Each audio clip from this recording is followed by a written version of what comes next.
Ẹ̀yin ará mi, ẹ ǹlẹ́ ńbẹ̀ wò. Ìròyìn tuntun rèé nípa ayé tẹkinọ́lọ́jì tó ń lọ báyìí lórí WhatsApp àti àwọn àmúlò rẹ̀.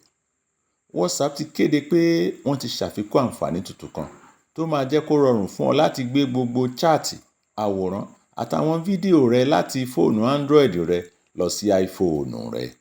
Kò sí ìṣòro mọ́, kò sí nílò kọ̀ǹpútà tàbí sọ́ftíwà tó nira. Ìwọ náà lè ṣe é pẹ̀lú QR code kan tó wà lórí WhatsApp. Ṣé ẹ rántí bí kò ti ṣe rọrùn tẹ́lẹ̀? Ní báyìí, ọ̀nà tuntun yìí kò ní jẹ́ kí o pàdánù ohunkóhun láti inú WhatsApp Android rẹ bọ́ sínú iPhone rẹ. Gbogbo rẹ̀ yóò wá bó ṣe wà. Ìtumọ̀ rẹ̀ ni pé bí o bá fẹ́ yí fóònù padà, gbogbo ohun tó wà nínú WhatsApp rẹ ló máa gbé dání sínú iPhone rẹ láì pàdánù ohunkóhun. Ẹ rí wípé èyí lágbára púpọ̀. Ìròyìn yìí wúlò púpọ̀ fún àwọn tó ń ta fóònù àti àwọn tó fẹ́ ra fóònù. Ṣé ẹ nífẹ̀ẹ́ sí ohun tó ń ṣẹlẹ̀ nípa tẹkinọ́lọ́jì? Ẹ fọ́lò wa lórí Facebook, Instagram àti TikTok.